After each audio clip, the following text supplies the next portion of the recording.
Polyev.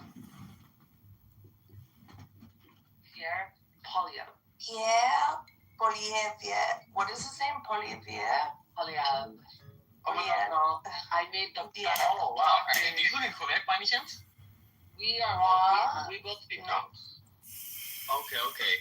I recently found out about Canada. That was through me. Give your credit. But was it you when I found out you guys don't have real rights?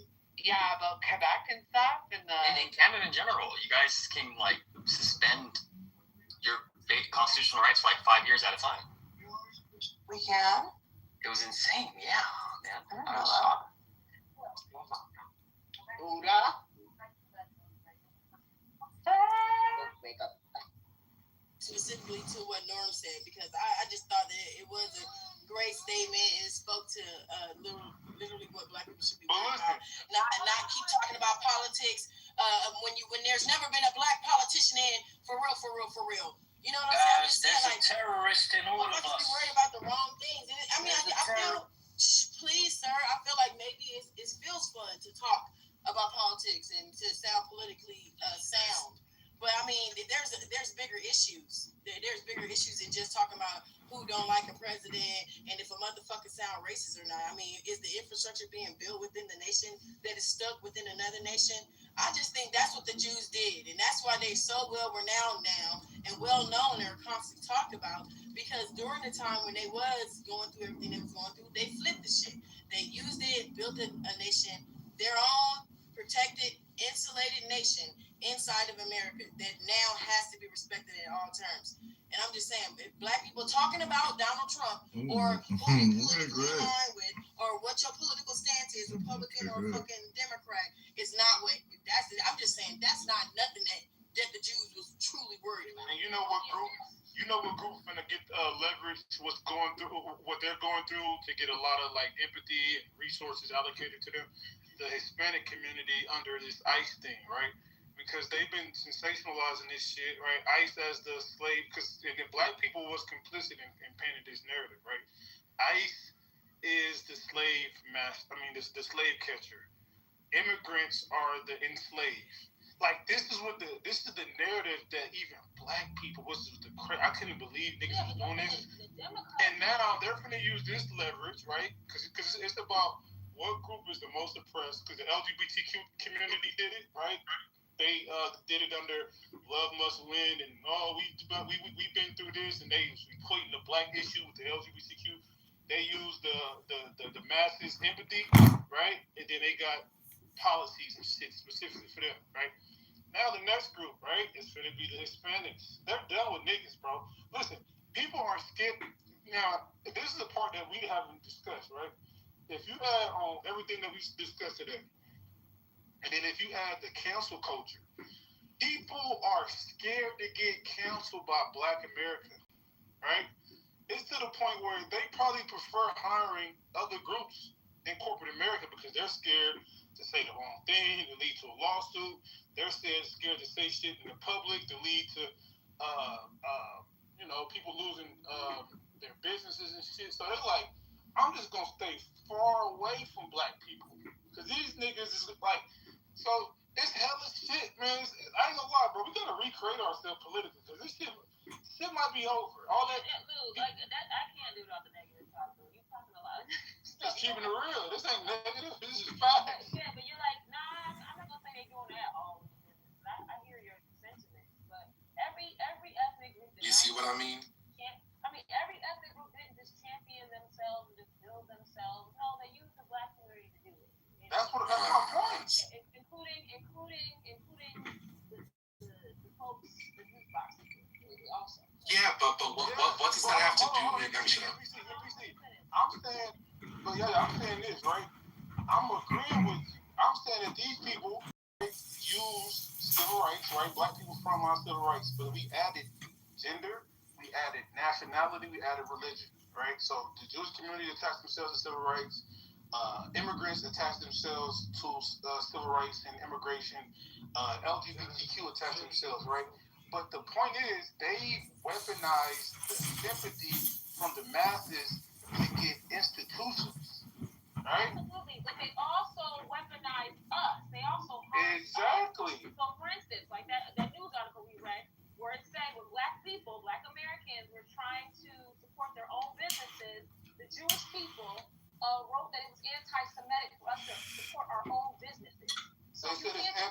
cosmetic to say spend money with black people only. They did say that. I definitely.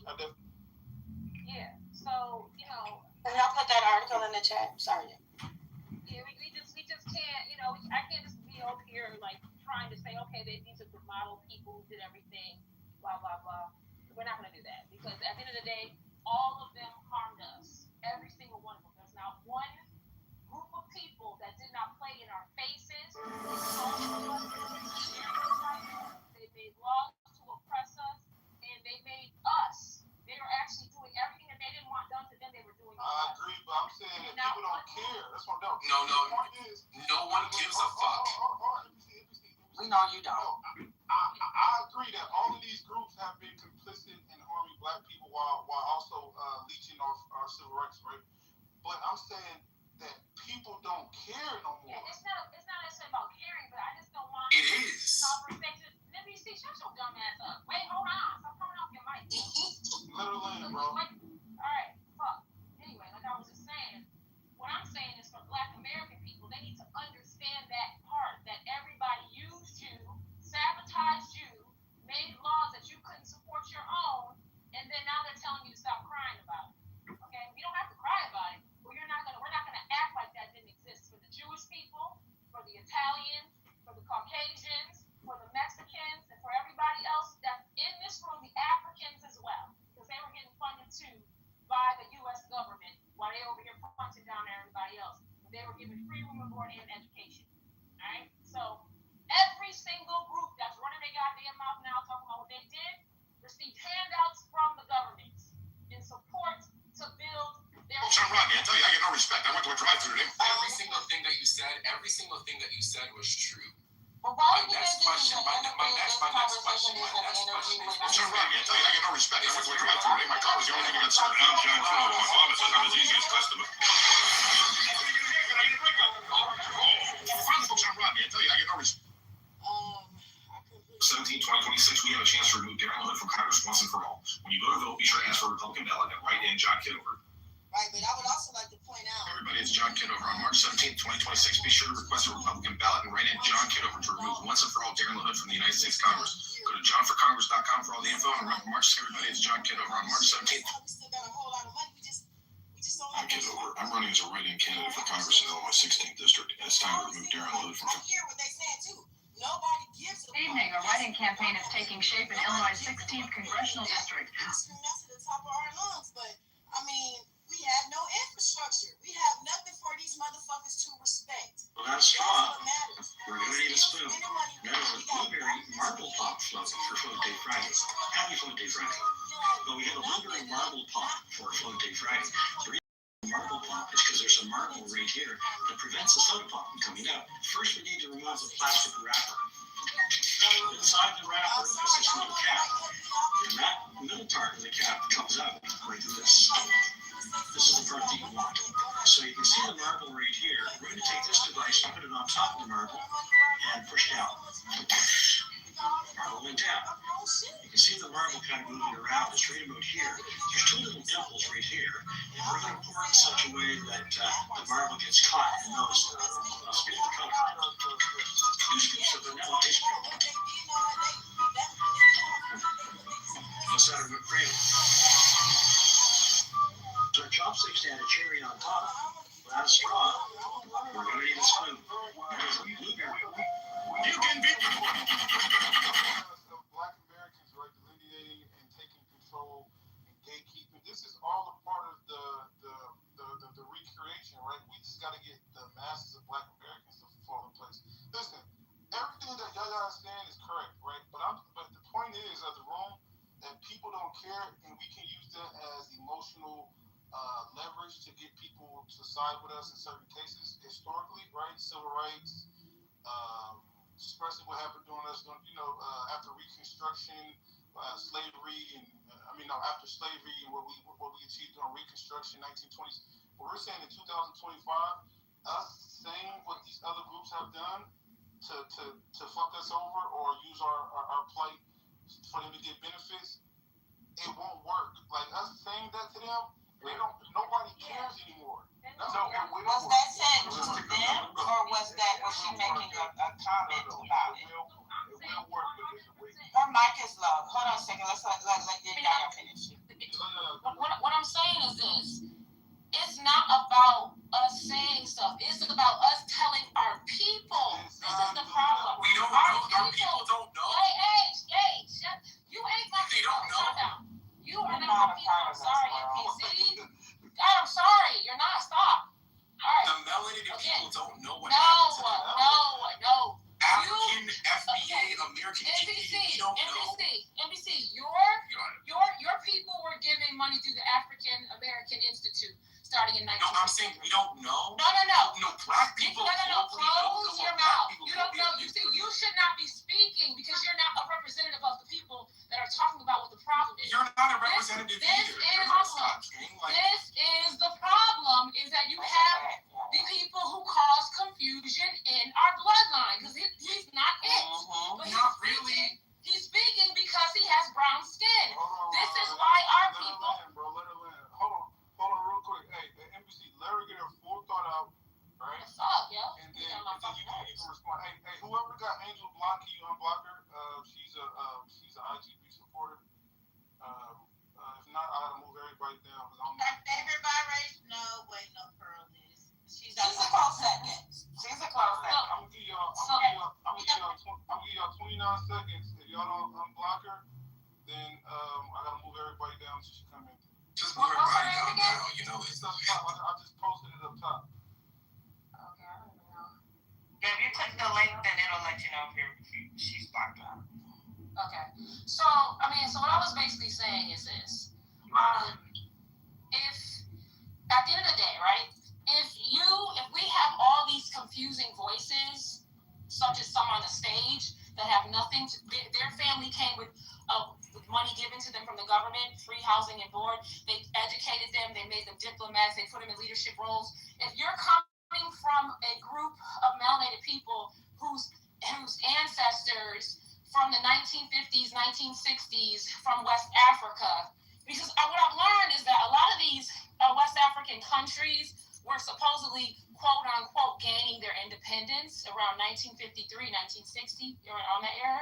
And I realized that they weren't really gaining their independence. They were really just doing business, learning to do business with the United States to position themselves.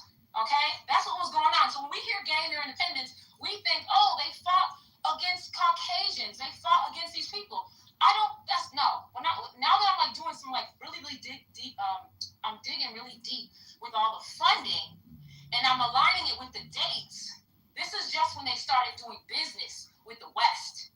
All right, they established their independence in doing business, and so that's when they started their politics with the United States, which is a U.S. corporation, to come over here and try to replace us and to help with the confusion that was caused by all these other ethnicities that were already over here that were getting in the way of our fight. So what they did was they brought melanated people over here as well. They funded them. They educated them in our universities. All right. They spent hundreds of millions on them to get them established. So we are not in the same position as any Nigerian over here or any other ethnic group. We have to understand that from an economic base and from a fighting base. They are not fighting our battles. However, they are here causing confusion like NPC. And that needs to be clear. All right? We don't have the same fight here. And I'm like, That can be said on the bring out the discussion on the economics, right? Can I go up there? And the lobby, the economics and the lobby. And this is important here. I can go out to economics is the lobby. And to sharpen your skills as a lobbyist, right? And to sharpen your skills in economics, if you got a 2.5 trillion or even just 1 trillion, then you have to adapt the behavior pattern of people with $1 trillion and stop allowing people to either disrespect you, disregard you, or do any of those disses to you as a people. You got $1 trillion. And now all you got to learn is one thing and one thing only. Where the Dirks and the Longworth building is, where the cannon, and who exactly to lobby on behalf of your interests or your cause. I am very serious about that. I'm fairly skilled in finding out exactly how to lobby, who to lobby, and when in Washington, D.C., and this is exactly what we're discussing. And I'm saying to you that you can make your mark in there, but you got to bring a $1 trillion character to the table. Your Michael Jordan A game, or your Mike Tyson A game, or your Michael Jackson A game to the front line and tell them we will not accept them. We don't. Adam Clayton, I was the most skilled man I ever seen. He said, we don't want any more than what you have. But goddamn it, we're certainly not willing to accept any less than what you have. And we put our negotiations out and force our agents to represent us. In the person of Bernadette, in the person of Albert, in the person of Hakeem, make Hakeem do his, Hakeem Willie, he's a skilled-minded, able-minded, and able-bodied man. Make him do his goddamn job for you, for we the people, the constituency, the voters that elect him is usually a whole black man. You see a congressional black congressman, they goddamn, he put in by elected black voters that came, got up out of their house, went to the polls, and voted for his black ass. And now you gotta make him do his goddamn job. I'll tell you how to get results. If you can skip it, you can pip it, you can move it around. But at the end of the day, you got to get in where you goddamn it. Where you got it. Oh my God, you got to and know where to go. You ain't got to know that next job done. And that's work. You got to put work in. So, what's happening now? Because we're making this a diaspora thing, and we're acting anytime I disagree with what someone is saying. I actually like y'all. I prefer melanated people, but it doesn't really matter what I prefer because no one's gonna believe it. What Black America is experiencing right now, because you guys have been insulated by the West and the United States, what you guys are experiencing right now, don't take any offense. You guys are experiencing what it feels like to be African. And this is what I mean. What? In other places in the world, when fucked up shit happens to an ethnicity of people, no one cares. It is a very unique thing in the West that when one group is fucked over, they get even any type of sympathy. I come from a place where the government kill you, you kill you. If the police kills you, there's no money you're getting from the government. If the government fucks you over, there isn't anyone on the news crying over you. If you die, you die. They don't care.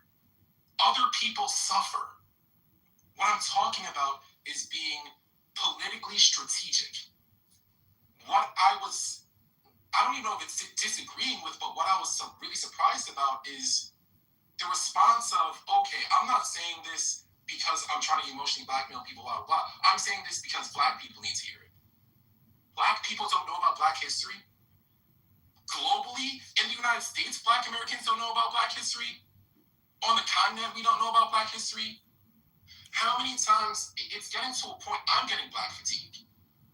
Because I keep hearing truth every single time we're talking about something else. We bring up the true points about the past of people who look like me and you. Every single one of the points is true.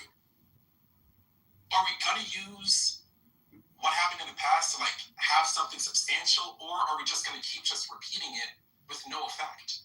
That's the only thing I'm talking about. So if we're in a position where we live in a we live in a constitutional republic, we do not live in we don't live in Negroism yet. We don't live in Negroism yet. If we lived in Negroism, whatever we wanted would happen. We live in a society where we have to convince people who don't look like us to accept an agenda that benefits us, if we want to do that. That's what I'm talking about. Just so we know, just so everybody know where we at.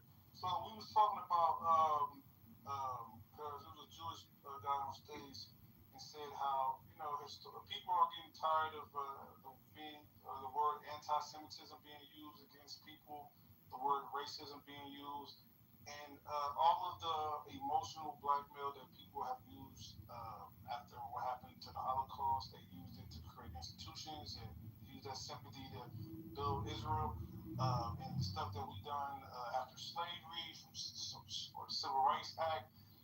People don't have that same empathy in 2026. So like using identity politics, guilt tripping people into voting one way, calling people. So like for example, it was a lady, Jamil Hill. She's 17.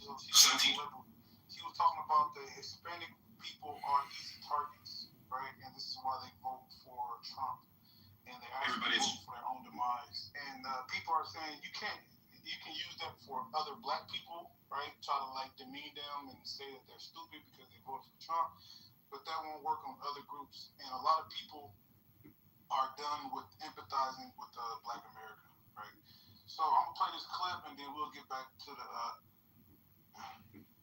So here's the clip, and then this is a Latino lady.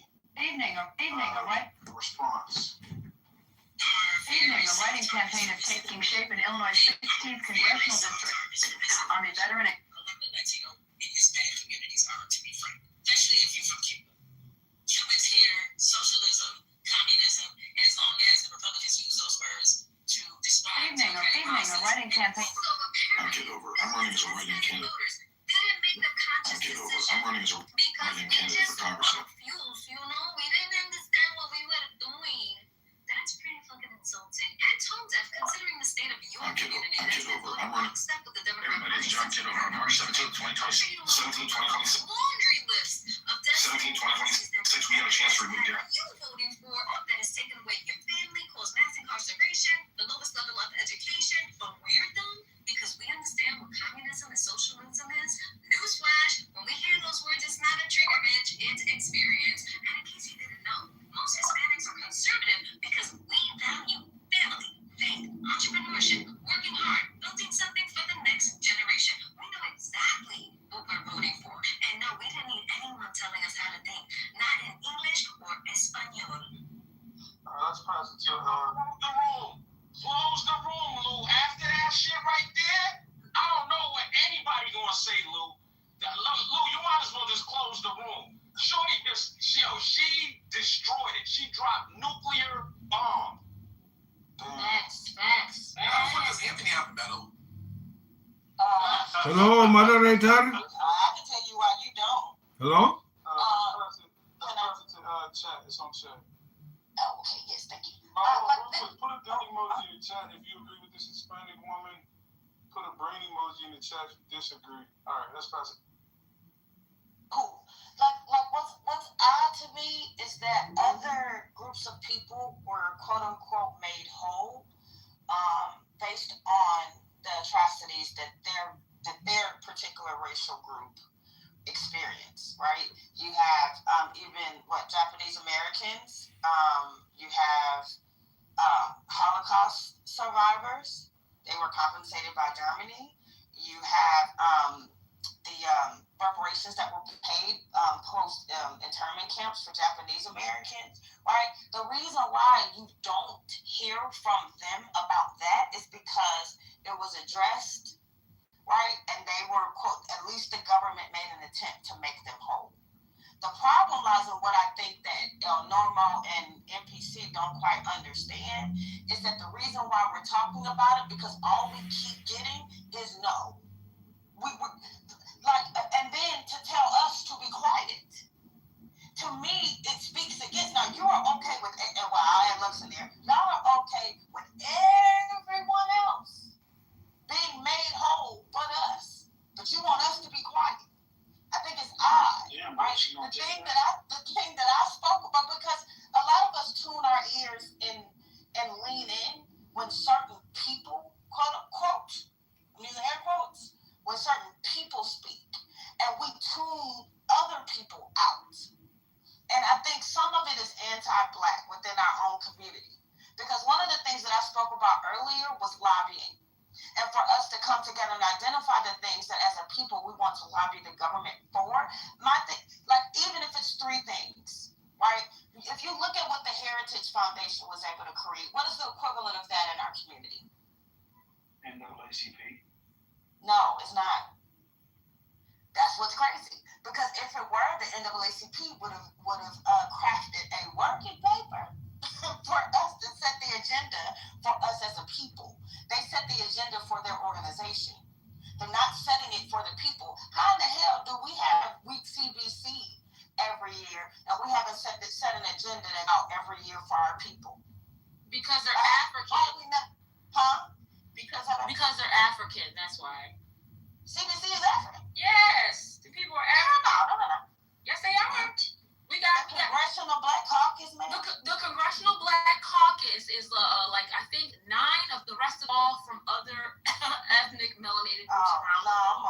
girl arrested. The reason why Damn, that's crazy. Look at that. yeah, that's why. You know, listen, I've been a part of the Texas delegation for a minute. I haven't been in 3 years, but literally, like, I don't understand what's happening. Yeah, look at The thing was, thank you. But my point is we have organizations that we can leverage, right? Or we can start anew. But what's happening is we're trying to go through a party system, and we believe that party system will be able to direct us and improve our situation. That is not going to happen, because if we do that, it has to be filtered through their agenda. We have to remove that filter, come together, galvanize, and identify whatever that agenda is, and make a long-term plan for it. But we're not doing that. And the moment, and we have to have people that are telling us that what we have to say, we need to be quiet, or it doesn't matter. While you got China and freaking Russia in your country freaking running amok all up and down your doggone continent, but you want to tell us to be quiet. And when y'all need to speak more on your own continent. Don't come over here, go talk to them. I'll land there, thank you. Okay, real quick. So I just want to say this real quick. Wait, real quick before TC and my brother Anthony go, let's get to the meat and potatoes, all right? Let's talk to white people. Let's start with Alan. For this test. I got you. Hold on. This evening, a writing campaign is taking shape in Illinois' 16th congressional district. Army veteran and community advocate. And one thing that poker has taught me, right, in order for you to win, you don't play your hand, you play your opponent. So you got to think outside of yourself, look at your opponent tendencies, and then play that to your advantage in the game of poker, right? So that same logic should apply, right? I understand black people, right, because I'm Black American, but we got to understand how non-black people view us in this political landscape in 2026, right? So we can't base shit off how we see it. We got to see how, because if you look at the people who control the institutions, it's non-black Americans, right? So we got to see, we got to kind of evaluate their posts and then make strategic moves based off that, right? So let's start with Alan. Alan, let me ask you a question. Is white guilt over? Are white people done empathizing with Black Americans' plight? What's your thoughts? Speak your mind, Alan. Yes, this is a free speech app.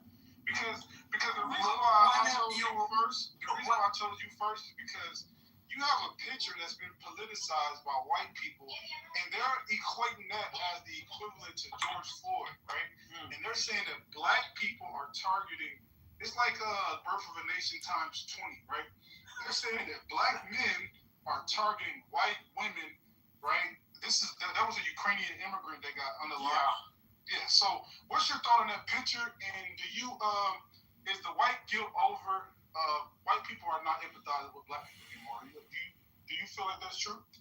Speak freely, Alan. When have you known me not to speak freely? Look, I'm not sure I'm the best representative of Man, speak, motherfucker! But I am probably a representative of a certain segment. This is what I think. I think that most white people don't want to see themselves as being bad people. And so what the left tapped into was, you are a bad person if you're racist, which I kind of with that. That is true. It is not the only thing by we measure whether or not you're a good or bad person, but it is something one can measure with. I think what's happened is there's a perception from white people of, look, we've been trying to do all these things for you because we empathize with you, we size with you, and now this is how we repay. You're still complaining that we're racist. You're jumping all over us because we don't say the right things, we don't use the right language, you're always changing how we're supposed to address you. There's all these things that we trying to live our lives just like you are, and it's become a problem. It's too much. And I think, the idea of, I don't want to use the term, but people get tired of that. It's like, we will do these things, but we want to see a result. And from my perspective, we were seeing a result, and then all of a sudden it wasn't enough, or the narrative changed, or whatever it was, or a political party. Okay, I get what you're saying. Now, how do you feel as an individual? Is your empathy toward Black people is over, and how does that apply to the picture in your PTR? Well, Lou, as far as the picture in my PTR, if you want, I can talk about it, because I've had this argument. The actual stats of white violence against Black people and black violence against white people shows overwhelmingly that Black people are attacking white people at disproportional numbers. No. All right. Full thought. We're not going to All right. get my feelings shit. This is how a lot of white people think. Continue. Okay. And my feeling is, look, take care of your shit, because otherwise, and I know nobody's going to like this, because if you don't, we will. Nigga, what? Hold on. Is that a threat? Nah, what the fuck? What you take it as you want, but if You know the dude that killed I him. know. Wait. Hold on. Look. Because we direct. You Armenian, right? You're white passing. So when you say, if you don't, we will, can you elaborate? Yes. Now let me put it nicely, okay? No, we don't want nice. You want direct. No. This is I Speech I America. can make the This point. is Speech America under Trump. Yeah. Well, We want how you really feel. Don't act like a this white is how liberal. I Don't really. act like a white Okay, liberal. Lou. Act like a white Republican and stand He's on. Armenian. Lou. He assimilated to white people. Yeah, but they're not the same people. That's like calling Nigerian a Black American. Lou, this is how I really feel. What? No. What I'm about to say, I'm not sugarcoating it, okay? What I really feel is that every community has its issues, okay? That's true, all right? And the Black community has its issues. Now, it needs to solve it, and it needs to solve it on its own. It can't keep waiting for white people to solve it. It can't keep asking for white people to come up with the solutions or come up with the financial means by which it will solve these problems. But if it doesn't do it, not me, but there is certainly a segment of the American population who is getting more and more pissed about it. Can I respond to Alan? Hold on. Can you tell us a little bit more about the shit that they're getting pissed about? Yeah, like your PTR. Bro, Alan, stand on it, bro. No, you're dancing around. So wait. So How am I what's the getting? response? No, you. So wait. Can you break down? I'm saying you can't use the divine logic to read this. Somehow I thought this time things would be a little bit different. You're right. I feel the first to make it possible for it to be different next time for somebody else. I know you got the moxie to do this. Excuse me. Miss Standard, are more comfortable in a room? Miss Standard is quite comfortable, thank you. I hope you're happy. No, I'm not happy at all. Fox is doing a film with Bizet's Carmen. They're using an all-Negro cast. Do you know how many colored actors want this part? She is Carmen. You should have seen her wonderful day on the road. And I drive all the way from the valley to the studio, and along the way, I see faces. Have I ever seen the face of Dorothy Dandridge? Why did Joe Young decide to get me a reading? Apparently saw you from his car window one morning. Mr. Preminger will see you now. Have you seen my man?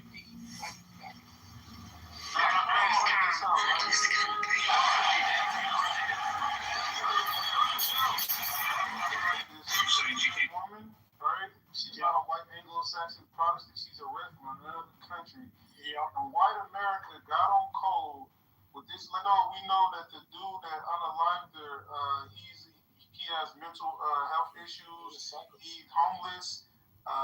He has a criminal record. He got all type of mental health problems. They didn't care about that. All they seen was, in their eyes, a white woman being unalived by a black man. They're calling this the equivalent of George Floyd. Well, even though we know that's not true. Yeah, that's fine. It's the equivalent of George Floyd. These white Americans got on cold with Ukrainian refugees. Hold on, Luke. Lou, I didn't. Let me just say this. No. All right. Yeah, go ahead. No, I just wanted to say this. This is the reason why this race shit needs to stop. Because everybody was not on board with what the fuck that whatever happened, whatever you're saying. Because this flat white, flat black, all this bullshit is stupid. And what it does, it gets to hide people. Every Caucasian ain't talking the way Alan's talking. Okay, he's Armenian, and this is the reason why the Caucasians who've been here for, with the heritage Americans, they trying to separate themselves from all these fucking people too. The reality of the situation is this: we need to get rid of race and just deal with the ethnicities, okay? Because then the confusion can stop. This dude Alan does not speak for all these other people. He doesn't. He's Armenian. He just got here. He just fucking got here. So he can't speak for the white America who black Americans have been dealing with this whole time. Well, let me say. You gotta stop this shit, yo. Yeah, well, let me say. Well, let me say this, but listen, see, I understand it from a black American perspective, but white people have been protected institutionally, historically, right? Ever since the 1790 Immigration Act, where they wanted to bring quote unquote good white people in, right? Yeah. Right. So there's no benefit for them to delineate, right? This is why a lot of white Americans on the right, fuck with Elon Musk, right? This is why a lot of white Anglo-Saxon Protestant people or people who've been here since the inception, they still side with this Ukrainian woman, right? Because they're still on cold with whiteness. Because how it works is they get benefits from being on cold with whiteness, right? So it's not in their best interest to delineate between different white groups. That's not true. That's why they're fighting in the streets now without us. Yeah, that's why they're fighting in the streets now without us, because they're delineating too. Stop. They're not delineating. Delineating is a black puzzle, and they're not delineating because they don't want to. Americans should delineate, right? But I'm saying they're already delineating because white America. Wait, hold on. Because we got to break down, right? Like, so, for example, right during Jim Crow, right? There was a institutional caste system, right? Blacks, non-whites versus blacks, right? So people come to this country. That's why they benefit from the Homestead Act, right? These are newly immigrants, right? This is why they benefit from racial segregation, right? Is because they benefit at the expense of black people, right? They don't want to give that up, right? So they're not delineating. This is what I'm saying. They embrace Elon Musk. Do you see white Anglo-Saxon Protestants, people that have been here for 400 years complaining about Elon Musk getting benefiting the most from government contracts? More yeah, we know that part. But Elon Musk is African American on fucking paper. That's why he's. Yeah, but I'm saying that they're let me just say this. Let me just say this though, because this has to do with Alan. Okay, the reality situation is this. Alan made the first statistic he said let you know he ain't fucking been here. When he said, "Oh, black people disproportionately harm white people," that is a foreigner ass fucking. I have no idea what's going on in America. Statistic. All right. No foundational or heritage American white person would ever say no stupid shit like that. They say it all the time. No, they don't. No. You might have got some trolls. They know that the police kill us. They know they're on code. They know what they've done to they know the debt that's owed. So when you hear someone talk like that, you know he don't know what the fuck is going on in America. You don't know. Because listen, y'all don't understand how the assimilating to whiteness work, right? Alan he didn't adopt that white mentality overnight, right? Because he's always been Armenian first. People come to the United States and assimilate to the dominant culture, and they take on the mentality of these white people that you say that don't say these things. These people on the far right, a lot of these people, right, far right, not the right, they're the descendants of the people who got influenced by Birth of a Nation movie that inspired racial massacres throughout America, right? So these people take on the mentality. Allen, this is not an immigrant mentality. This is a nigga that came over here. You're assuming to whiteness. Far right. Just wait. It's not far right. Donald Trump won the presidency twice. How is it? When you say We're getting distracted. We're getting distracted over race. Hold on, y'all getting confused. Hold on, because listen. Yeah, you're. Let me correct the record, okay? I didn't come over here. I was born here. My grandparents came. Second of all, Armenians were excluded from immigration into this country as being non-white, and we had to sue to get included. Exactly. They're assimilated. So there's the part. That's part of it. The second part of it. Part of it, and I'll end with this. We can go back and forth. Okay, most of everything I'm talking about, the woman on the subway, all of the crime, all of the stats that I talk about and have talked about, it's committed by an extremely small percentage of the U.S. population and a small percentage of the black population. I recognize that. I recognize that most black people are going around, they're not involved in this shit, and that I understand that I am not going to condemn the entire community because of the shit that a small percentage of your community commits. But when I say you got to take care of this shit, I mean it. And I think the problem is, and I'll land with this, the problem is you got the ghetto, ratchet ass segment of your community holds the rest of the community hostage because you can't say, hey, dumbasses, You gave a platform. because let me live. Let him land. This is a free speech. White people call their poor people and stupid people white trash. And they know white trash knows that they're white trash. But in the black community, you are terrified to call out your ratchet ass members and say, cut that shit out, or we are going to take How do you know to use the word ratchet?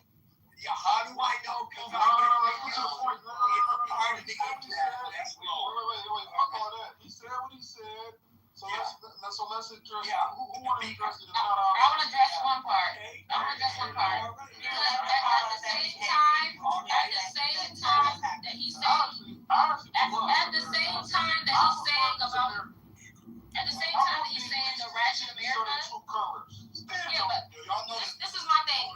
At the end of the day, you have different record labels, different other ethnic record labels that pay millions and whatever to the ratchet community, to uphold the ratchet community.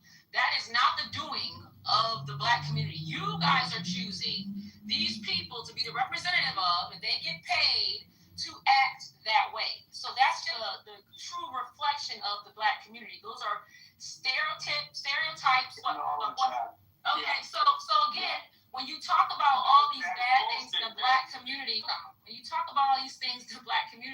it's other ethnic groups that's trying to make that be the standard. Do you understand that? Yeah. Okay, so there's a lot of black American people who do not act that way. You got the Democratic Party is putting what's her name, Cardi B in front of the politicians. The Democratic Party is sitting there having a party and bringing an abortion truck to a campaign to buy abortions. Okay. And I am constantly grateful. Okay, so You ever heard of No Limit Records? Those are white entities, alright? They're bad boy rich. Yo, listen, these are not white entities. People have to acknowledge the truth. Running from the shit ain't gonna do anybody no good.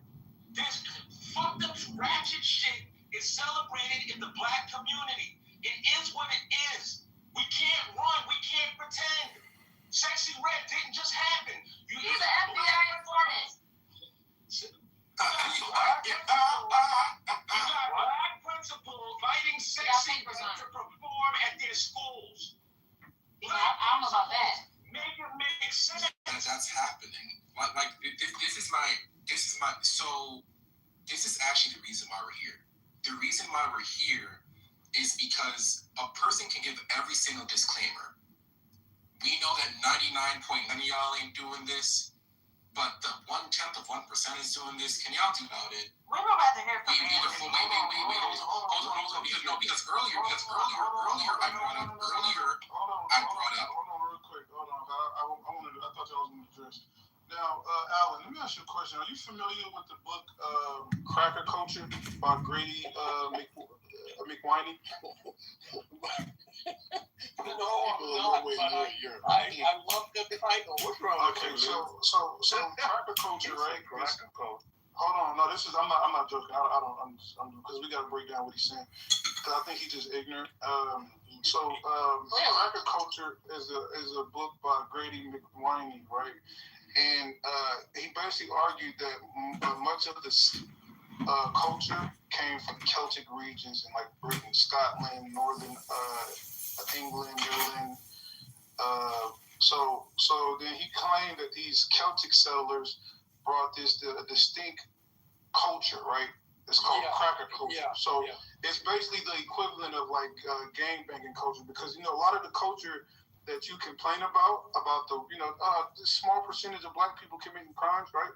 We didn't start doing gangs until the 60s, 70s, right?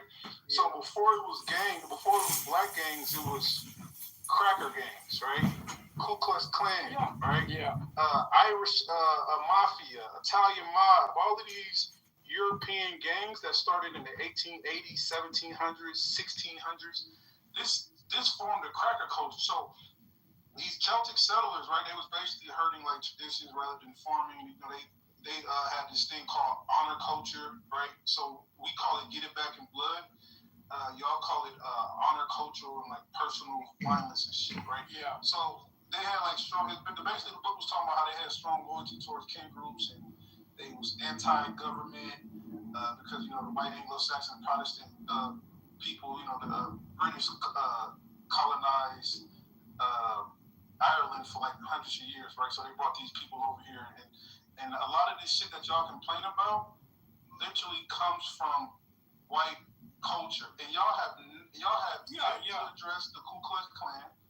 Y'all have yet to address all of these groups that's been doing this cracker shit, right, for the last 400 years. But you want to hold the magnifying glass to Black America and try to tell us to hold our people accountable.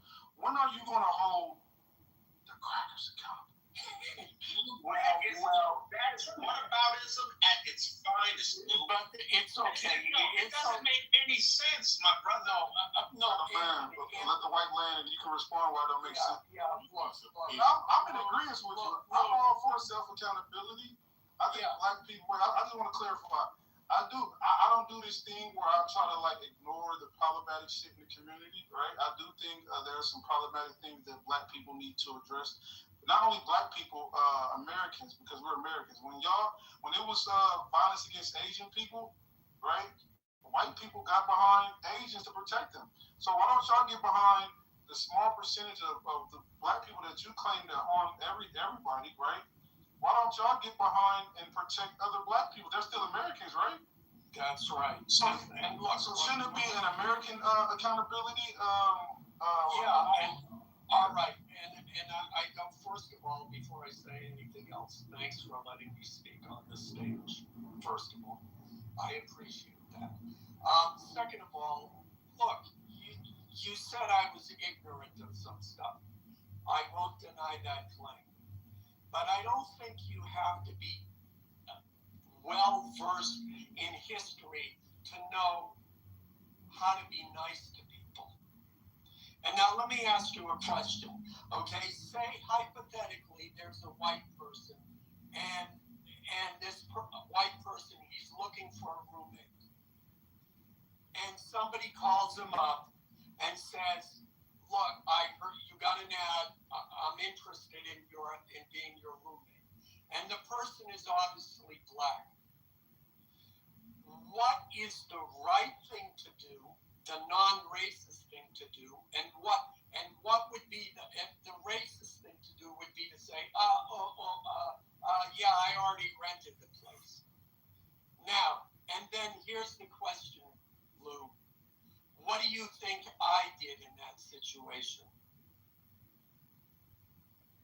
If it was a black woman, I'm pretty sure you offered to be her sugar daddy.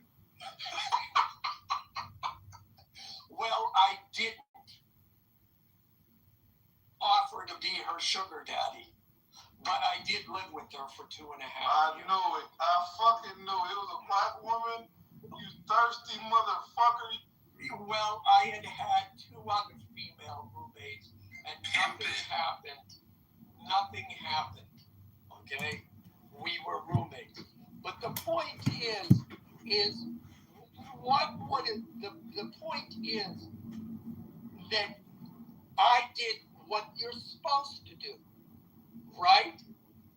Why are you looking for black people's validation on what you did? I'm not looking. I don't You're need looking your for black validation. Shit. You're a closet liberal. Okay, you complain about the left, but then you're seeking validation. Hey, what you're doing is horrible, Lou. Specific You situation know, not be labeled a racist. Lou, I don't care. Helen and trick bag is bad, brother. I've been called a racist 1,000,000 times on this app. I don't need anybody's. Do you care about being called a racist in 2026? Me? No. Lou, you know you can't. No. You know why? One shit came about being called a racist in What I 2026. say. Who came out there, Mike, and said, Lou, you know who's not white? He's not white. You're absolutely right. Again, Well, he assimilated. Listen. You know, all right, I don't think y'all know how white this work in America, right? Irish, Italians, Ashkenazi Jews, a lot of these people historically, the dominant culture in America historically been white Anglo-Saxon Protestant, right? So these people had to assimilate, right, to whiteness, right? Fight for their whiteness. Even Hispanics in the early 1920s, they got a thing called a LULAC, where they campaign to not be labeled non-white. Right? Yeah, but it has nothing to do with color though. It's a status and law though. So they were trying to get certain civilities and certain rights in the white status. So let's not make it about like it's a bloodline. Whiteness, No, white is not. It's a status and law. Armenians come from the region called the Caucasus. Caucasus. Caucasus Mountains. We are the original white people. No. White, because melanated people, white in America, white had to do it like property and everything else. So stop, because this is the confusion on the stage. We need to stop the confusion on the stage, acting like white has something to do with pale skin. It is a status and law that gives you certain rights. It's always been that way in the U.S. corporation, but they've dumbed it down for black people to think that white means that it has something to do with Caucasus skin or whatever.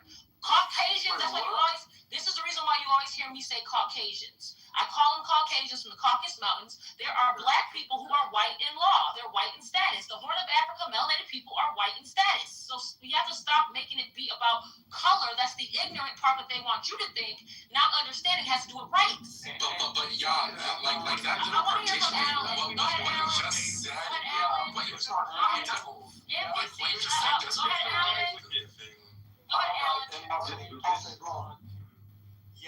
You gotta stop demonizing black people. I'm not. Who act white.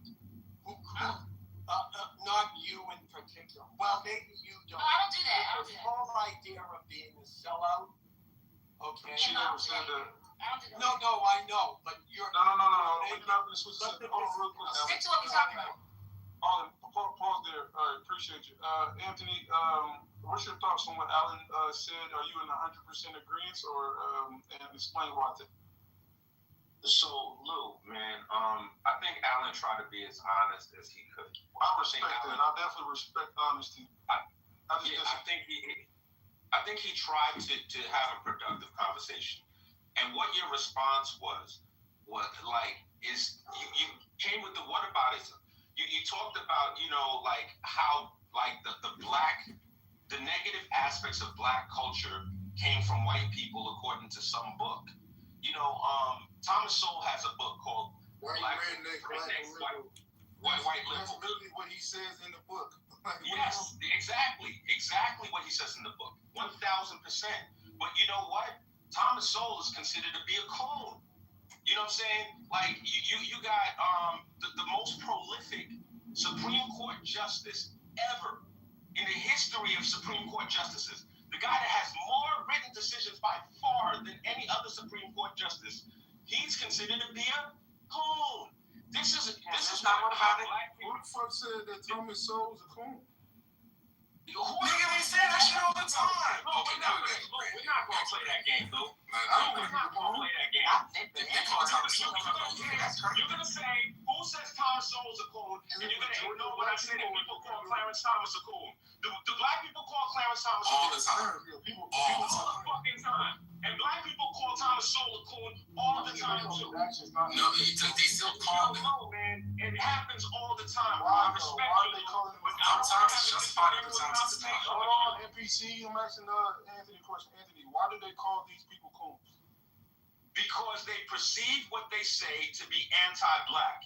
Because in the so-called black community, if a black person criticizes another black person openly, he's wrong for doing that.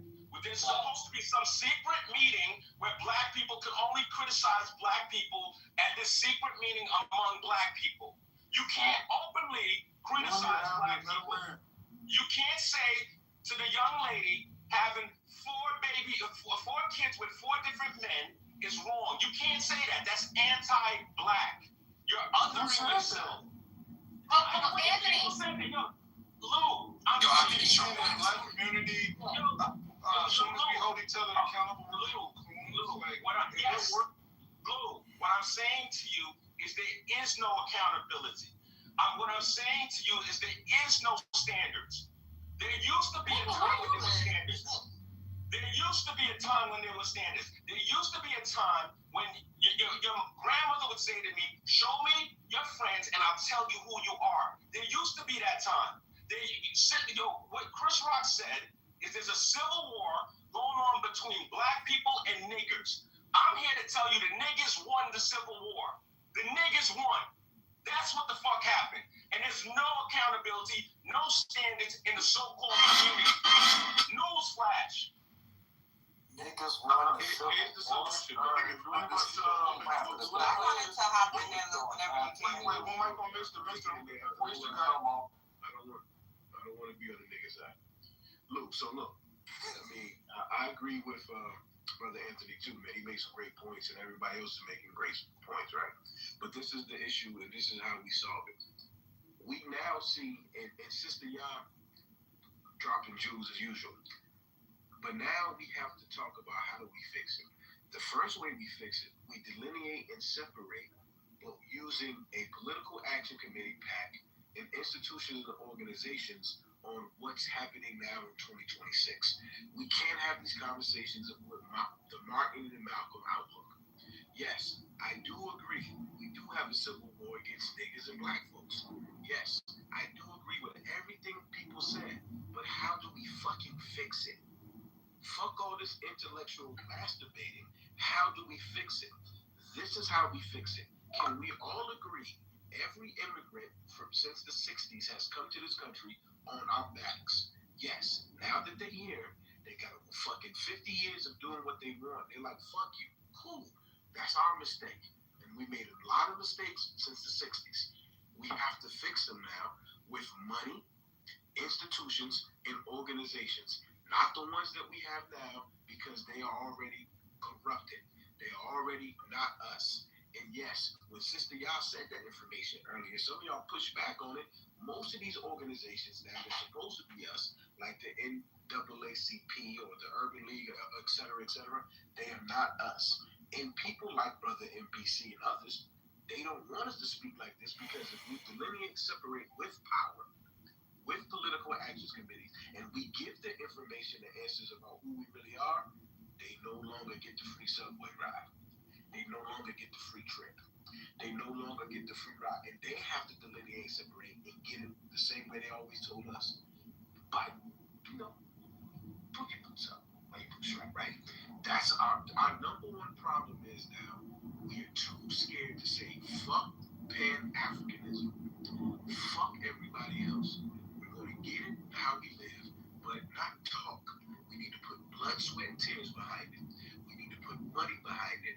We need to put organizations behind it and institutions behind it. And the first way is do the history, know the information about how we got here. Number two is show the whole world how white women, DEI, LGBT plus, and every other goddamn thing that's out here rocking now, it's us. What's for us, and we got nothing off it. So now, the buffer classes, now we're fighting the white man, buffer classes, and the whole entire planet. And if we don't put money with it, with institutions and organizations, like you said earlier, with Dr. Wu, Claude Anderson said, he gave us a date. We will be a permanent fucking underclass with nothing. That's the answer right there. That's the work. Because now, when we have money, institutional organizations, we can have our meeting to say, hey, yo, you're a nigga, and you're out of here. We're going to cut you by your head. Oh, yeah. Oh, you're over there cooling? See you later. Oh, we let you in. We thought you were going to fight for us. You didn't. Off with your head. But if we don't have an institution or organizations that can do that, backed by money, with standards in the Constitution, it's all for naught. Let me reset the room. That was good. We're talking about white guilt is over under Trump. We was talking about how, well, this is a comment that was by El Normo. He said that people are done. He's a Jewish person. He said people are done empathizing with Jewish people and what they've been through during the Holocaust. But what they did was use that empathy at the time to get Israel and use that empathy to get institutions. And now that people are done with empathizing with institutions, so they can make moves. And he feels like what happened to black people historically has ran out. So I was gonna play this clip, and we was gonna talk to some white people about this and have a real dialogue. Here we go. Racist. My generation. You want to know why I'm racist? My generation of white American men were told that the last 80 years were a problem. People who looked like us, that lived like us, they were the problem, and that we all needed to get past racism together. And if we could pull it off, if we could get past racism, if we could learn to live in a colorblind society, then things would be better for all of us. And so we were the first generation raised with a truly post-racial mindset. And as we started to reach adulthood, we walked down, put our hand forward to shake the hands of every other race, of every other group, of every other religion, and were immediately sucker punched by reality. Everybody else made it clear that no, they're not striving for a post-racial society. They want to fight over our corpse. They didn't want equality. They wanted our stuff. Right now, to be a white man in America, you have to be out loud and expressly okay with the idea that in 50 years, your entire lineage, your entire bloodline, your entire cultural history won't exist anymore. I'm not going to apologize for the achievements of my ancestors. I'm not going to apologize because my people built a better world than yours. We took a land made of stick huts and bison chasers and turned it into the country that put a man on the fucking road in less than 200 years. We made everything that these people are fleeing their homelands of thousands of years to come and deliver DoorDash to. All right, so this is now, I don't agree with this, but I do like to look outside of me and look at, even if it's not true, I like to look at what a lot of white people believe. So there's people, except for the past 30 years, so looks like the file. So I was reading something online where they said a lot of leftists, people that was on the left, they're tired of like cancel culture of black people. They're tired of people using racism when it's not even racist at times, and people are leaving. People brought up that Elon Musk is one of those examples. He benefited from the left, but I guess he has something, this racist term called black fatigue, so that made him want to go to the other side. So let's pass it to Pepe. Is there any more white people in here? Put a one in the chat. This is a free speech app. I disagree with people's perspective, but people are allowed to say it, and we're allowed to push back. Pepe, is white guilt over? And you said that in the chat, you said that white people and Hispanics are teaming up against black people. I didn't say teaming up. I said that whites and Hispanics will always prefer each other over black people. That's just how it's always played out. It sounds like teaming up when you say each other. All right, how do you feel about the topic? Well, I mean, I agree with everything that gentleman had said that you played earlier. I think that, it's largely, I think that black people went too hard during the Black Lives Matter period. For many years, it was kind of, you had too much of, I'd say, like grievances and cancel culture from African Americans, and a lot of demands, and people just got really, I would say the Black Lives Matter shit, like, just kind of was icing on the cake, and people had too much, and they stopped taking black people seriously, and they, quite frankly, were very insulted by the things they said, and no longer want to deal with, a lot of the problems that come with the black community, and don't want to be blamed for their problems. And so I would say, that's why I would largely agree that white guilt is over. Because you don't see black people guilting white people like you did 6-7 years ago. I mean, I'd say the culture has largely changed. Can I respond to real quick? Because I feel like you're trying, like, you do know George Soros, like, funded that, and, like, that became a whole thing of its own, and the money didn't even go to black people. Like, so this is where I get annoyed in these conversations where, like, all this blame is on black people when they killed the actual activists who founded it.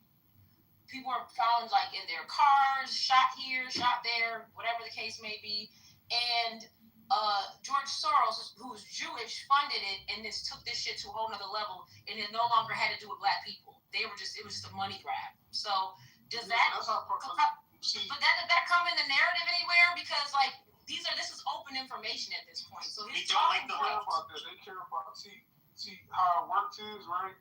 It's about narrative, right? I get it, but I still need to bring clarity to the room, regardless of this narrative or not. I understand that. I don't care what they care about. I don't care what they care about. What I'm saying to the room, anybody who's listening, this is what happened. We were not even doing that. That was an engine that George Soros took over, manipulated, and used it for his own gain worldwide.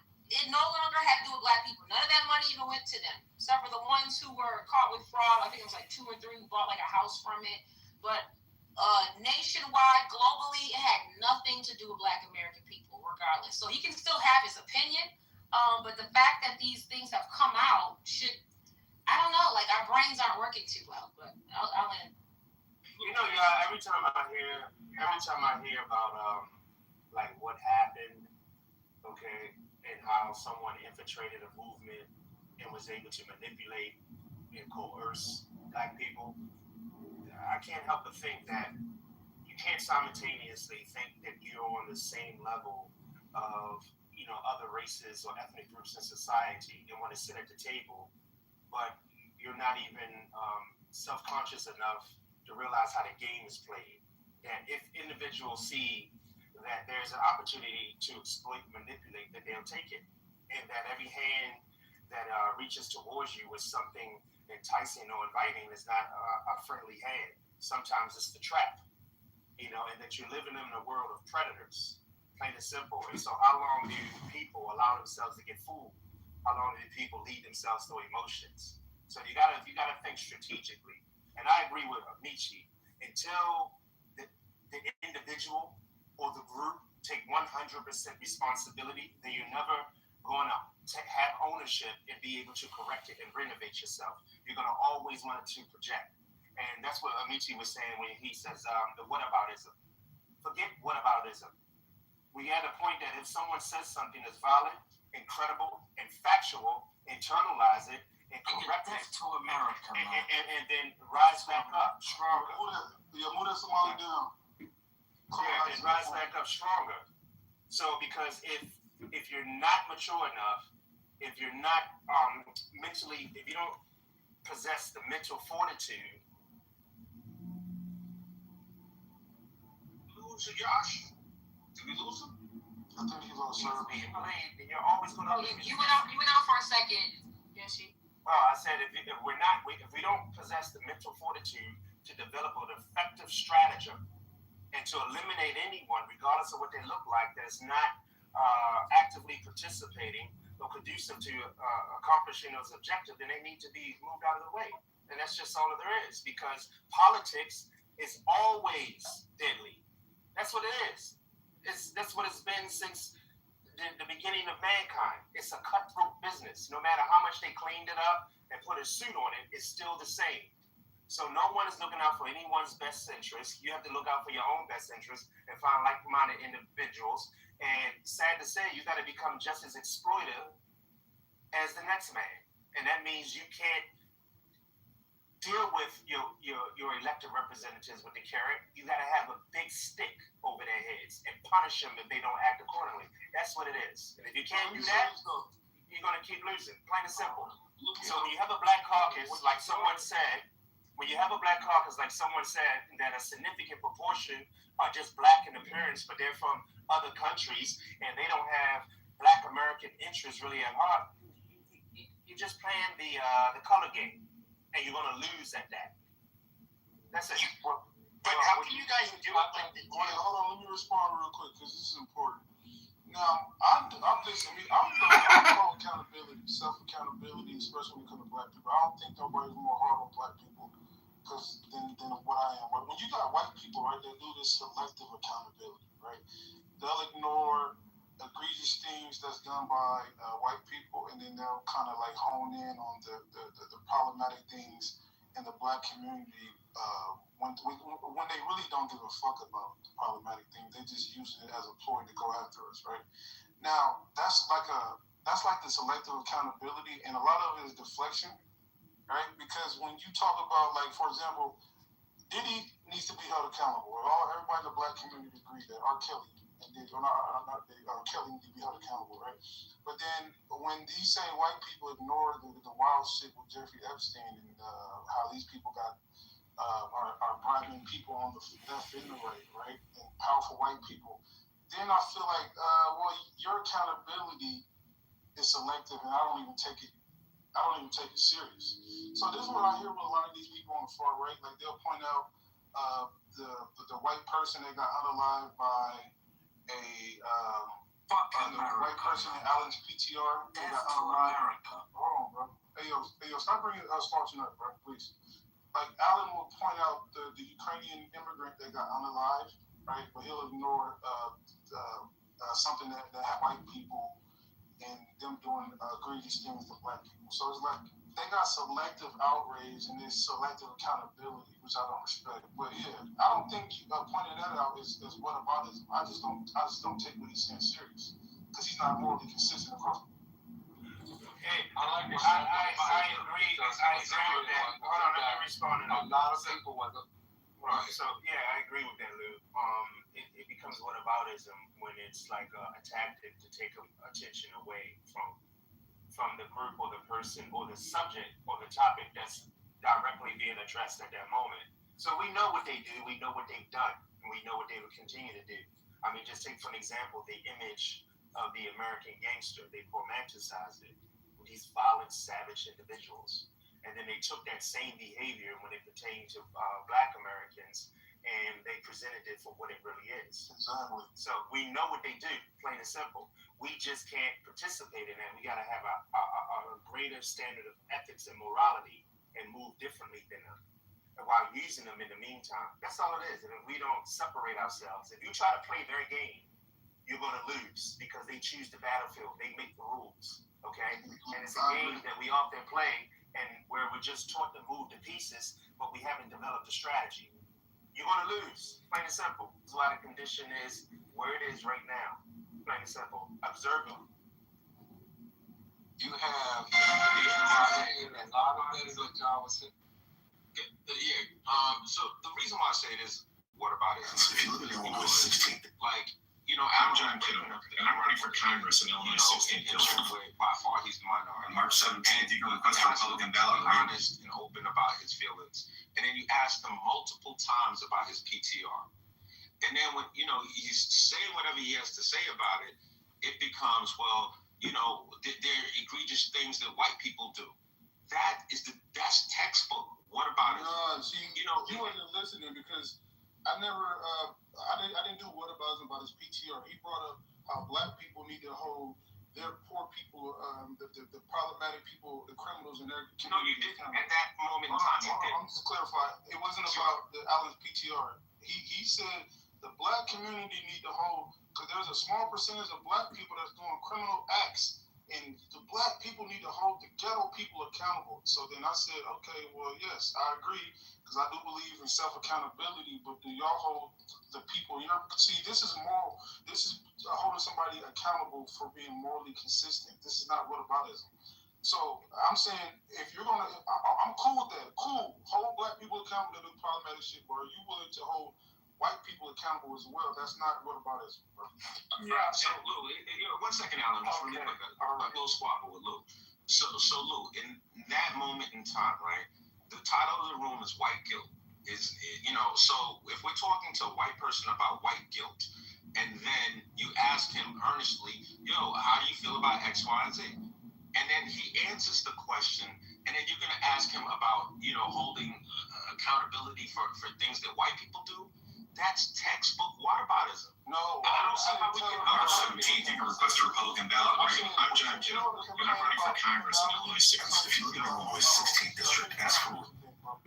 Listen, it's called selective accountability, right? If you're going to point out and sensationalize black people's issues, right, and then you ignore white people's issue, you don't really have a problem with black people issues. I didn't tell him, hey, tell me about black criminality. I told him what about white guilt?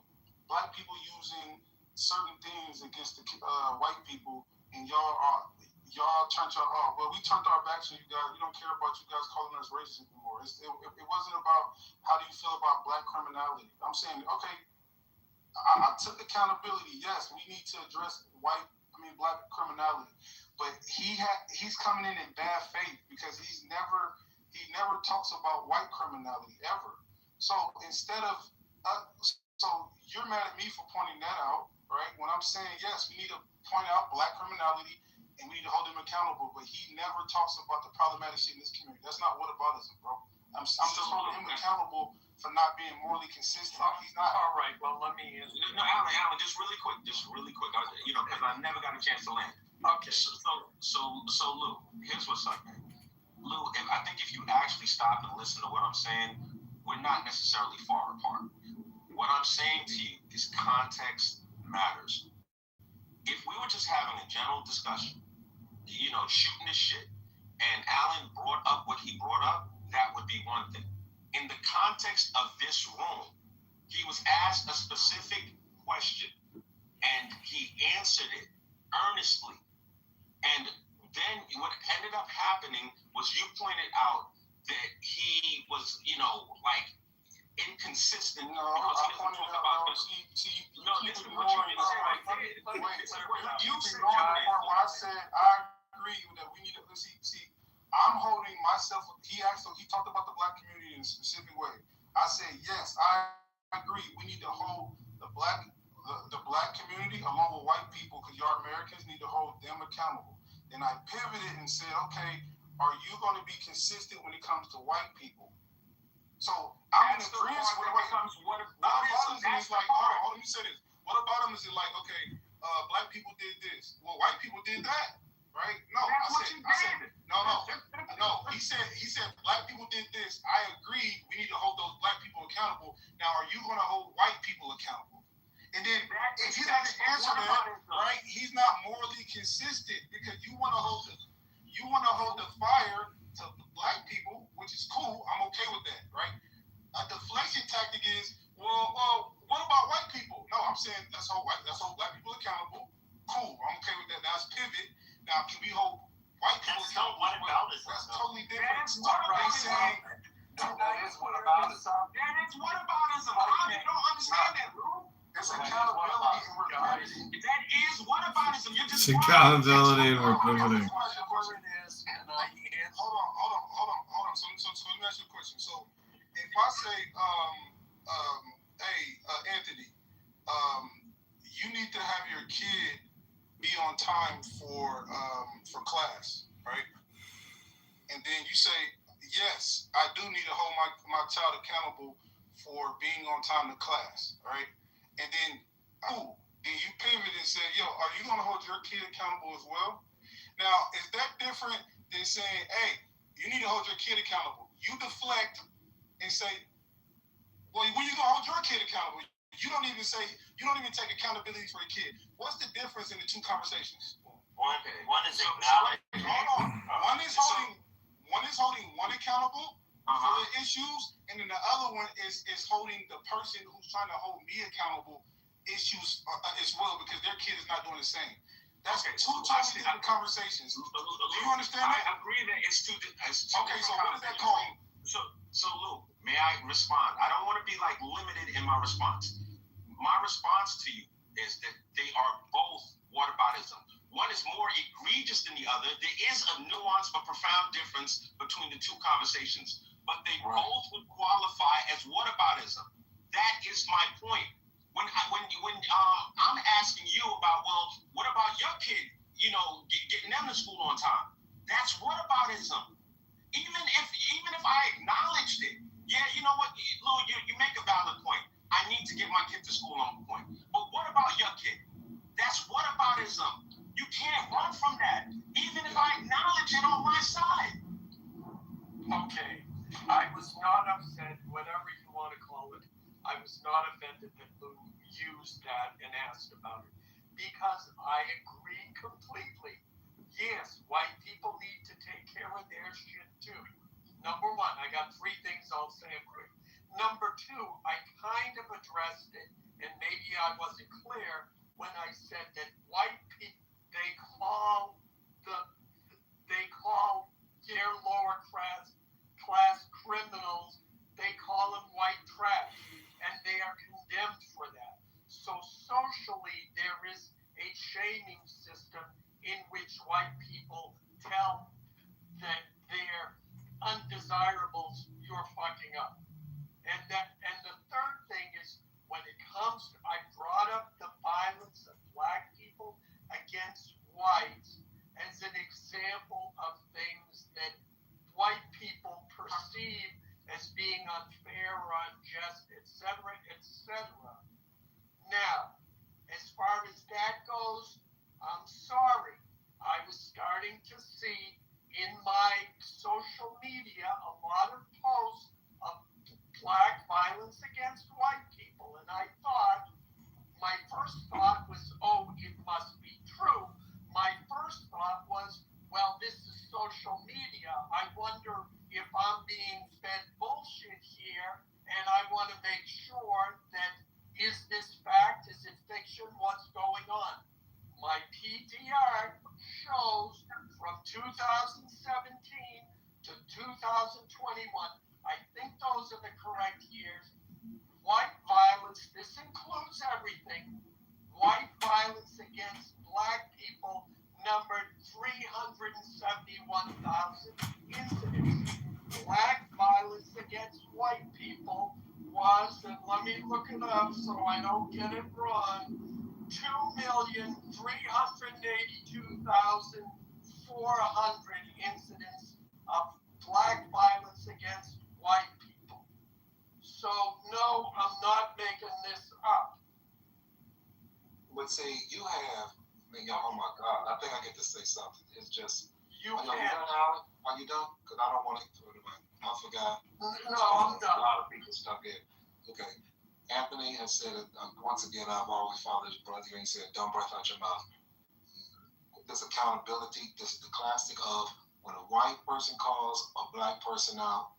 Always go, what about you, white people? They will not take accountability. You will find a sprinkle of people that will, but they will not. And black people know this as well. I mean, if accountability was weed, the niggas will not inhale it. I swear to God. Well, let me say this too, because I'm gonna keep it real. The fact that y'all in the chat, let's just walk this down, all right?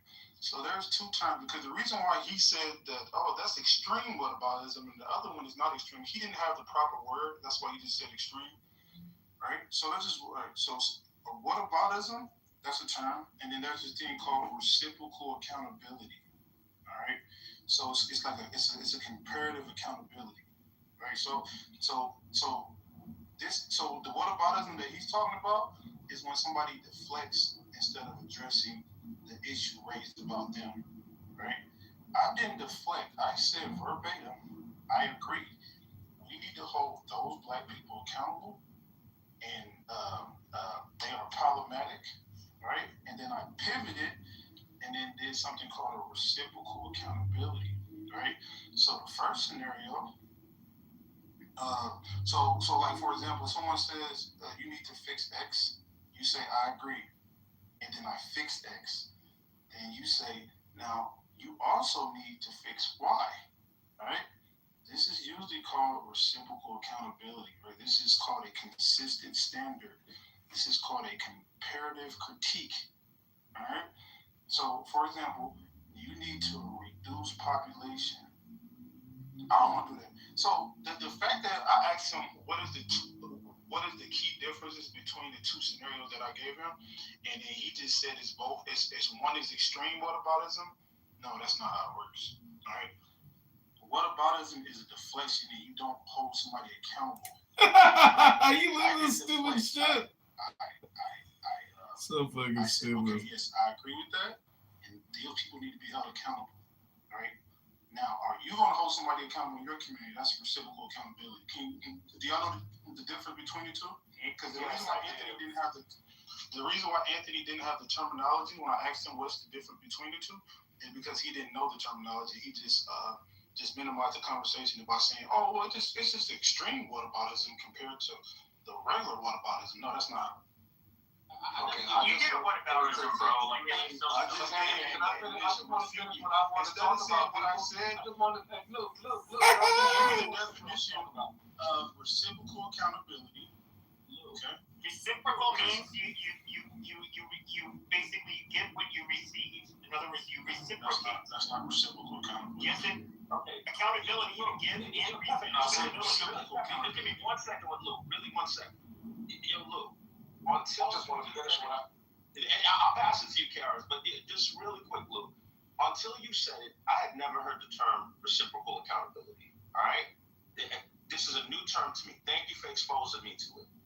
And humbly, to me, reciprocal accountability sounds like a form of whataboutism. You may not feel that way. This is my perception. We can agree that I don't think that they're just two completely different concepts. What I observed happen on the stage is what I consider to be a form of whataboutism. You may see it as something else. We can agree to disagree. I'm not God. It doesn't make me right. Thank you.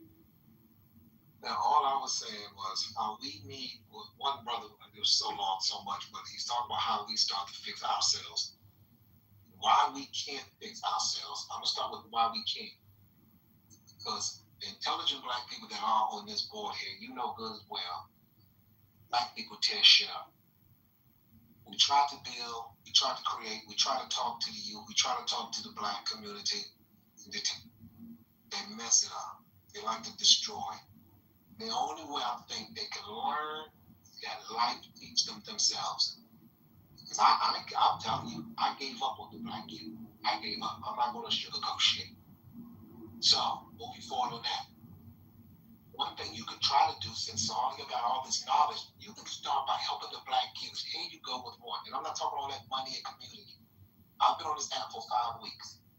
You can go right in the hallway and you can hear the ignorant. Go in that room. Tell them how to talk to each other. Their tone, their mannerism. Talk to those black youth right there. Y'all been in the hallways, you know where they are. It's number 30. It's number 30. I'm not talking about it here. I'm talking about in the hallway. The ignorant ones. I've been in those rooms. I heard them talk. Those are all No, they're not. No, they don't. They're kids. There's a lot of men that are kids. My point being, Lou, is if you say you where we doing, how we going to help, start right here. There's a platform where you can go in there, you can talk to them. You can talk to them or how they know how. You know what I'm talking about. Talk with the young black youth. Because all I hear them when I'm in there is, fuck, nigga and shit, got that money. Look at their profile pictures. All money. Guns on the bed.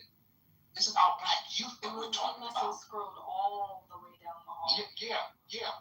You can go out right now. I can use the names of the. Excuse me. You can go into. I do. I stroll down the hall. You say black youth, are you talking about like teenagers? No, that's what I'm talking about. Black youth. There's no teenagers. Don't get that there is, man. All of them in there is about from 18 to 20 something. Don't talk about you in the rooms, and I'm listening to them. I don't just must Chicago, our mayoral election is coming up. I can go tell you right now. I stroll right there. Chicago, our mayoral election is coming up on March 17th. I'm going to stroll right there. Just I stroll. I want to say something real quick because I know you talking about the youth. Okay, I'm gonna give you just one right here. Here it is. No, don't hit you right because I have a lot of people come through this one. Yeah. Here's the one right here. That room called the living room. Yeah, go in that room. And go into your. I don't give a hell. No, they're not. No, they're not, Lou. They're not 30. Go in the room and talk to them. Even if they are 30. Okay, well, my point being is talk to the youth. I mean, you're pissing off of my intelligence because I'm telling you that there's some ignorant rooms in here. I'm John Kitover. Go in there. That's where we start. You got John Kitover, and I'm running for mayor of Chicago. Talk to the young people. I'm John Kitover, and I'm running for mayor of Chicago. Our mayoral election is Yeah, right here. I'm not talking about government. I'm not talking about tell your young people pull their pants up. I just went in there. It's a stage full of adults. I'm talking. Yeah, okay, whatever. Government pull their pants up. I said just went in there and listened. Go in there and tell them 45 seconds. how to talk to each other. That's a stage full of adults. So he lied. Can we just say this though? I mean, look, I've been in some rooms late at night. Well, I sit there and try to tell them. When I've said to myself, let me go into a room that I normally wouldn't go into. And I went into a room and I heard some voices that sound very young, like, late teens, early 20s. Okay, I can't, lock it in just from a voice. But they sound really young. And the things that they were talking about was very gratuitous, all right? And I understood about every 8 words they were speaking. I just listened for a while. But that room he just gave, the living room, he's 100% correct about that. Those are adults in that room. Can I just add this to the conversation real quick? I just want to say this little thing. Chicago, our mayor. Yeah, I understand, Chicago, our mayoral election is coming up Tuesday, February 23rd, 2027. I'm John Kitover, and I'm running as a libertarian candidate for mayor. I would like to see it. Believe in safer neighborhoods, lower taxes, and a city government that will. Israelites. Chicago, our mayoral election is coming up Tuesday, February 23rd, 2027. Can black men? Y'all call them bootleg, y'all call them sellouts. No, not them. I'm just talking about some real people. Okay, some real people. Anyone besides the Hebrew Israelites and. You mean black men is not separate as crisis of identity? Well, just because I find when I hear men be very critical of the youth, which is the youth is definitely on fire, right? And then we also have these single parent homes, and that's also a thing too. But where is this collective man movement where what I'm saying, men on the street can be a collective Hebrew Israelite type of masking, but not. It doesn't necessarily have to be the Hebrew Israelite. But I'm just saying, where is it? How the women have made a formation, right? The women made a little formation, jobs, money. What I'm saying, businesses. All that stuff. So where is the collective male press that just should be about that? Because we can't we want to start with the youth, but what about the reason why the youth aren't respecting the men? Is there a gap there that can be filled? That's a legit question. The gap can be filled, but the problem is that we don't have the community structure to observe that. There's plenty of groups like what you're saying, the Israelites, the NOI, Fruit of Islam, Straight Black Pride. There's plenty of them, but we have to have the real family structure to say that's what it is to send the people over there. You know what I'm saying? And not always say this one's a bootleg, that one's a sellout. Chicago. I'm John Kitover, and I'm running for wearing the suit. All the stuff. I'm John Kitover, and I'm running for mayor. That's the problem. So there's plenty of black men that organize, stand on business, have high standards, move in that collective form. We just don't respect it as a movement like that anymore, and we don't have any. Once again, institutions, organizations, and money's behind that. And we're still talking about the old blackness. The old blackness is dead. Like Professor Black said, old black media is dead. All the old black shit is dead. It's 2026. So we have to use better new systems. I'm John Kitover. New information out there. I'm John Kitover, libertarian. That's the problem. We keep talking about stuff. I'm John Kitover, libertarian. You can't put old shit on new shit. And it's new. Racism, global white supremacy, capitalism, and all that is all new now. So that's the problem. And so I agree with you on this point though, is that we have to do a better job with communicating with the younger people, boys and girls, young men and women, and it has to be organic. You have to want to do it. You have to love it. You have to see a better picture than you. It has to be really about your people, because the old school taught us is that when you're a father or a big brother or whatever, it's not just for your family, it's for the whole neighborhood and community, right? So we have that out there. We just have to be better connecting it like tentacles, like we once used to do. Because every time we have a group like what you're saying, Sister Yaya, and I hate to say that, brother is right, we shit on it. Just look at the overall picture. You remember a few years ago when they had the problem in Texas and those black men got together and went there and cleaned all the schools up and stopped the fighting, and then a month later they was getting shitted on. How is black men taking accountability for their community, going to do the right thing, standing on business, holding everyone accountable, not getting the police involved, and then we shit on them later? It doesn't make sense. Yeah. Real quick before you go, before you go. Yep. Let me lay it right here. So I can answer your question. Okay, so until we say this is what the structure is and what it is, and stop letting other people tell us what to do, then we're going to be the ones. Like he said earlier, if we don't fix our own shit, they're going to fix it for us. Okay. Hey, look, hold on. Let me ask you a question real quick. Let me ask you a question. One second. One mic. Yo, Yaya, to your question, and everything Mr. Wilson said was on point. I'm going to add a caveat to what he said. The so-called community is a matriarch. Black men are not going to fix the problem. We can't fix the problem. Until there's buy-in from black women, the matriarchy will continue to rule with an iron fist. Power corrupts. Absolute power corrupts absolutely. And we live in a matriarchy. Hey, Lou, you there? Can I say something? Yeah, Angel, give me 1 second. Wait, isn't that a victim mentality? Hey, Lou, hold on. Black men can't do something? Hey, Lou, look at my PTR. What's up, brother? Read my PTR. I'm John Kittle. Can someone bring me on stage? I was advised to come up in this room and speak so that you can teach you how to speak and properly communicate with each other. Look at the answer beneath. No. See, I tried. My body. I want to respond to Anthony though. I want to respond to Anthony though real quick. Angels, I'll let you respond if you have it. Because y'all like to do this. It's a conversation that, because there's real communities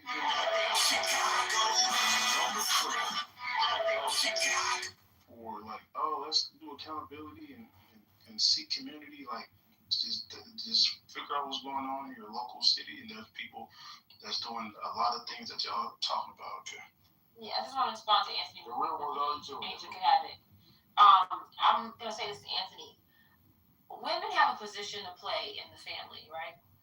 All right. She has a position to play in the I guess you could call it the black community, right?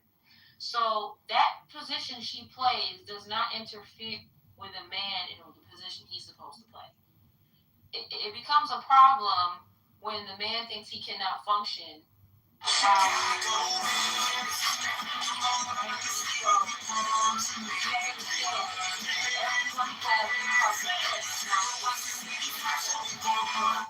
If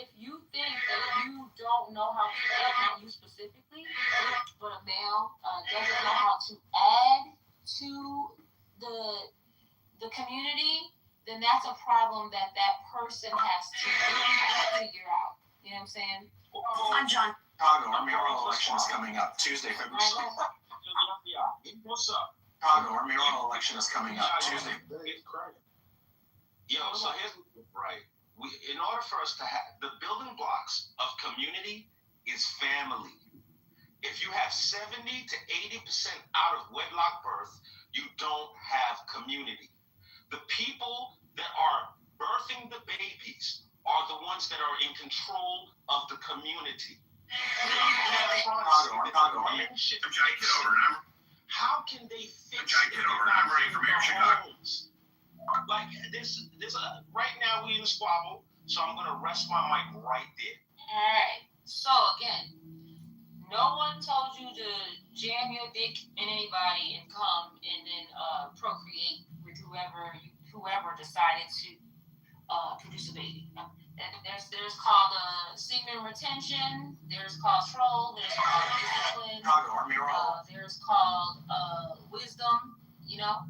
So you cannot hold on the one who Chicago, our mayoral election is coming. I'm Johnny Kitover, and I'm running for mayor of Chicago as your libertarian. Chicago, our mayoral election is coming. Just yourself from accountability. Like that's super stupid. But let's just say that is the case, right? Let's just say that is the case that happened, right? Now it is your job as the sperm donor or the person who's in a relationship to actively be there. You don't. Let's just say y'all don't get married. Let's say you don't do. That's not even the issue in today's world. In today's world, are you there? Are you guys working together? So Anthony just did whataboutism.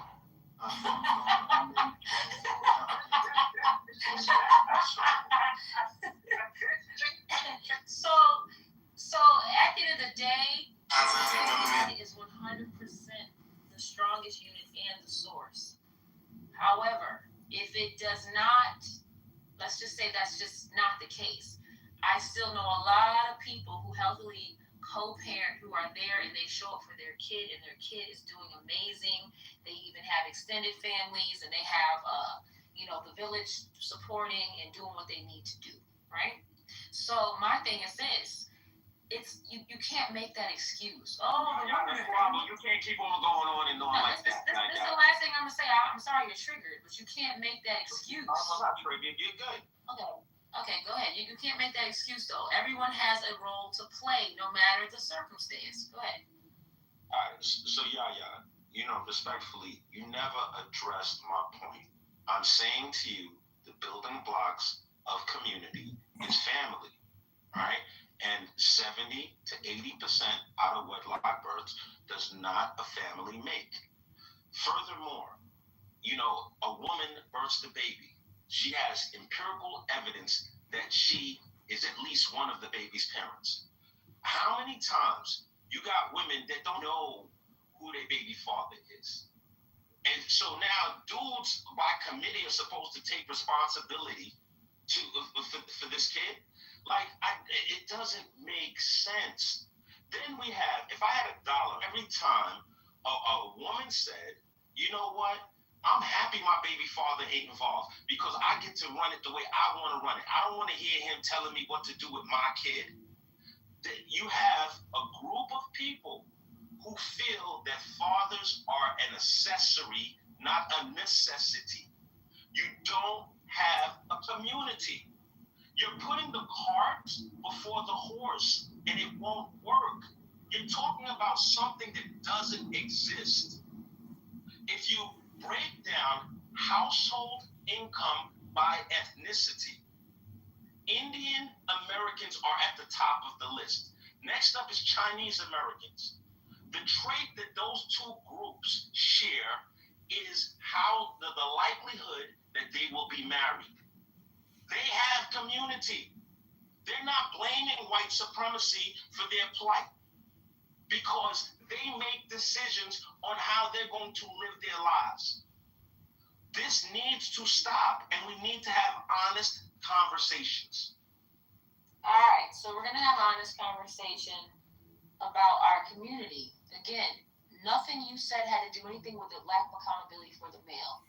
you have a projection issue where you think everything revolves around the woman and she's the problem. And that, I don't know if that's a talking point where you might need to, talk to somebody about, but we all have a role to play in the house or out the house, okay? Even if the woman is the one that has the child, it is still that man's responsibility to make sure that she has what she needs for that child, right?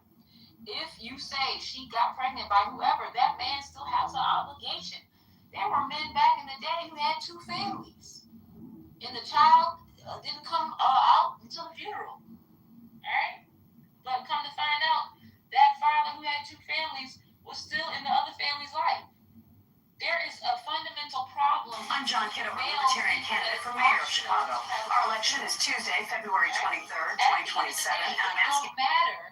When that child is born, you are supposed to actively be supporting that child. Chicago's mayoral election is set. That does not change with marriage, non-marriage. Chicago's mayoral election is set for Tuesday, February 23rd, 2027. One of the names on the ballot is Libertarian candidate John Kitover, a U.S. military veteran and full-time. Chicago's mayoral election is set for Tuesday, February 23rd, 2027.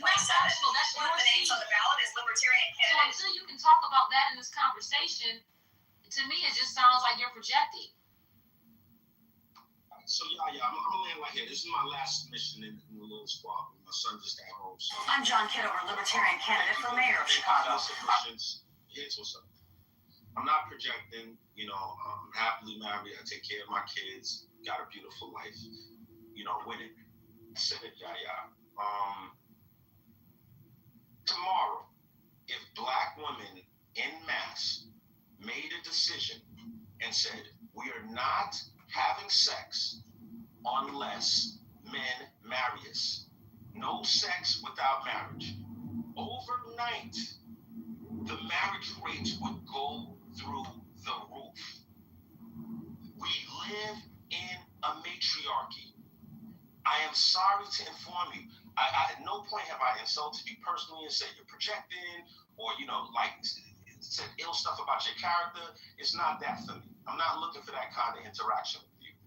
But I'm saying to you that I don't understand what substantive disagreement you have with the things I've said on the stage this evening. Thank you for taking the time to listen, and I'm done. Okay, well, I'll definitely tell you what it is. You have not one time, you talked about women. Chicago's mayoral election is set for Tuesday. Again, where I know a lot of men who are very disciplined. Chicago's mayoral election is set for Tuesday, February 23rd, 2027. One of the names on the ballot is Libertarian candidate John Kitover, a U.S. military veteran and longtime. Chicago's mayoral election is set for Tuesday, February 23rd, 2027. One of the people have no verbiage, and that's a problem because there's people on the stage that want to talk about the youth. There's people on the stage talking about the women. Where is your conversation about the lackluster men that have been made and how they're showing up in society? There are a lot of good men out here. Look, I got a bunch of good men in my life. Right?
This is John, mayoral candidate of Chicago.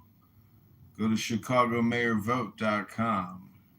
That's chicagomayorvote.com.